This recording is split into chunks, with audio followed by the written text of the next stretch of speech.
What's going on, y'all? It's Darrell. I was just going ahead and just take this time and make a video letting you guys know more about myself. I'm from California, the San Francisco Bay Area. I lived out here most of my whole life. I did travel around when I was younger, and I also traveled around when I became of age of 18. I traveled with the Red Cross. I did a lot of medical. I did a lot of national disaster with them. I was based in Florida. I did Tampa. I did Georgia. I did Louisiana for Hurricane Katrina. I did a whole bunch of other things on top of that. I also did my EMT. I also did my pre-medical training. Also did a whole lot of other stuff, that a lot of my passions and stuff that I have. The one passion that I always had is business. Ever since I was 9 years old, I had a flyer route. I also rose money for schools and stuff, so fundraising. Got to high school, I was in the Key Club. I did a whole lot of other stuff like that. I also did everything else, business, leadership development camp, all good stuff. Also, when I became 18, I got into real estate slightly. I was still working, still in school, so I didn't get that much time, but real estate is a passion for me. It's one of my passions that I have, and it's never going to die. And real estate is a great tool to add to your portfolio.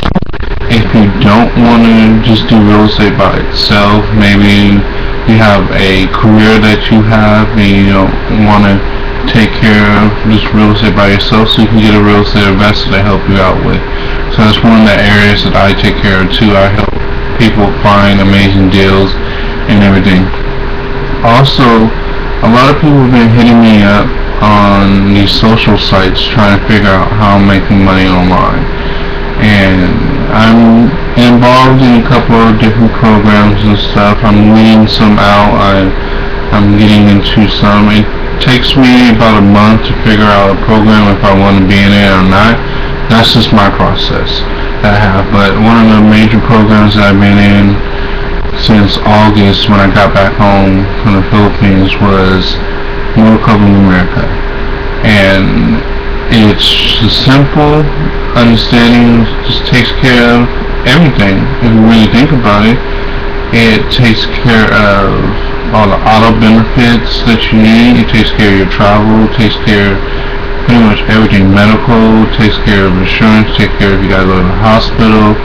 This takes care of a whole lot of things. I'm not going to get into it because you guys can see my videos about Motor Club of America. You can see my videos about real estate. You can see my videos about success. You can see all these other videos. This is just to get to know me. Well, I am a dedicated, hard, married man. I take care of, have no kids, but I'm planning on having kids, hopefully. God blesses me too. One thing I do live by is I don't fear death. I've been around death for a very long time, so I don't fear it. I do fear life, though. And the reason I fear life is because life doesn't give you enough time to do everything that you want to do. I mean, you can go outside in a few minutes, hour, tomorrow, something, and you can be killed, or you can die, or you can just fall over in natural causes and die, and something. A lot of people think it might be morbid and something like that, but working in the medical field that I did, and we're also working as an EMT and seeing death and horror and all these bad things on my life, it pretty much made me numb to the whole factor of this whole death thing. Death is not anything to worry about. It's the actual living thing, a lot of people are out there working these 9 to 5s that they hate, stressing, shrinking their lifetime, and they gotta work 2 jobs, 3 jobs to make ends meet.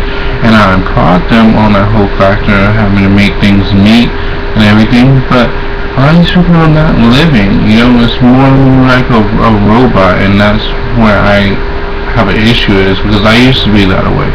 I used to be that robot way where I was just working. I got up and I was working to make someone else's paycheck look bigger. Someone else's company bank account look bigger.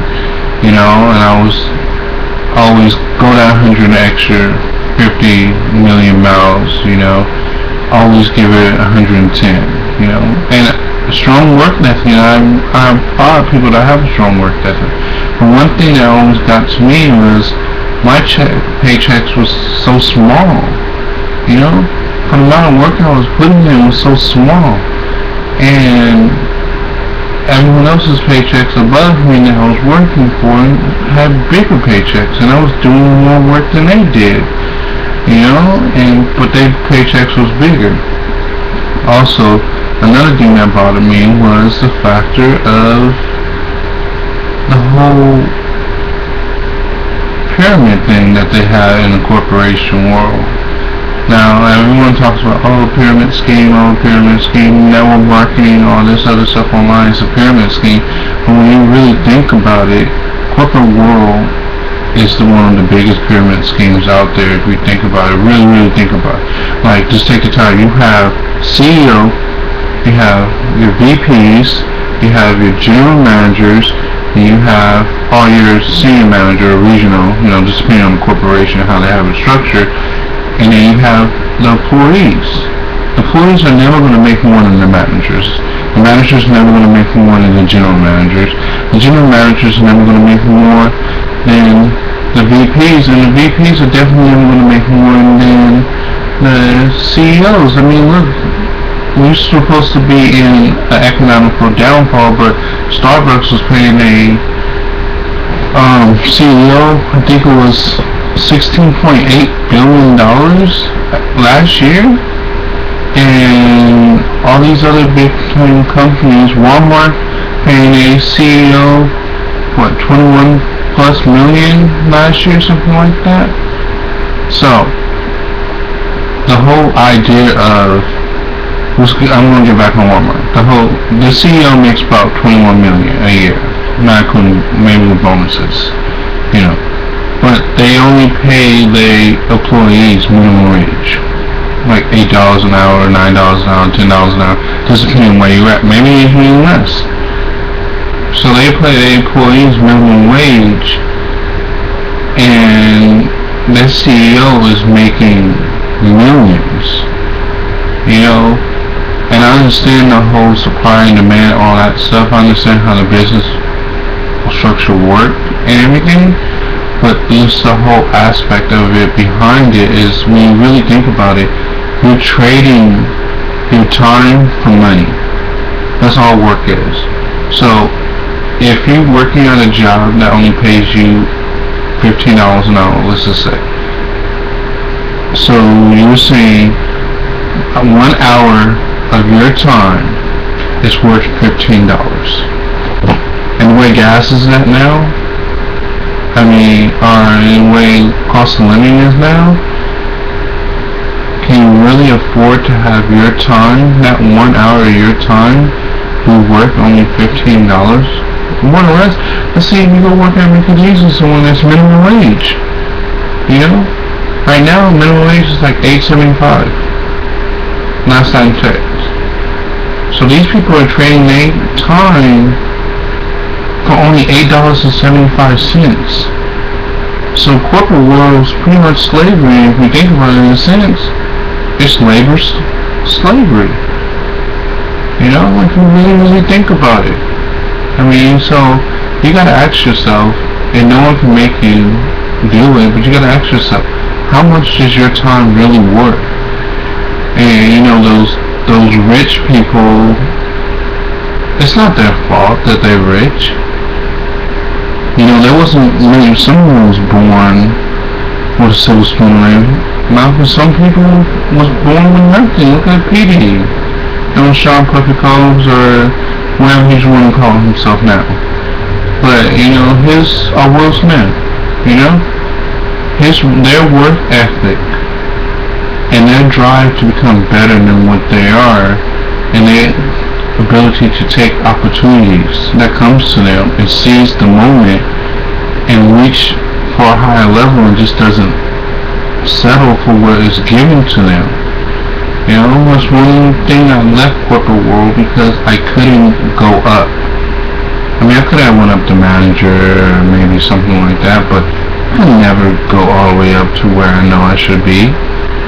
And that's the whole thing, you know. If you want to be self-employed, I applaud you. Go be self-employed. If you don't want to be self-employed, but you want to do something on the side that gives you more money, I applaud you. Do your research. Go out there, find something that you like doing, you know. When you find something that's a hobby, but you make it into a business, then you're never going to really work a day in your life. Like with me, real estate investing. It's a business for me, but I love it. It's a passion. I don't feel like I ever work. You know? So that's a couple of things you gotta take care of. You gotta look at. You gotta figure out what you gotta do. And so that's just a little bit about myself. That's a little bit about my thought process and how I am the way I am. You know? You know, if I don't care if you take anything from this video, I don't care if you stop watching this video, you know, it really doesn't make me no difference because I'm still going to do the same thing that I'm doing to reach the point I'm going to do. The point is, what are you doing to reach the point you want to reach, you know? And as long as you're trading your time for $8, $9, $10, $20 an hour, then you're going to have to work 40, 50 years to not retire. And if you don't believe me, look at the people that work at Walmart now. People got to leave retirement to go back to working, and then they go take minimum wage jobs. So you think about that. How much is your time worth?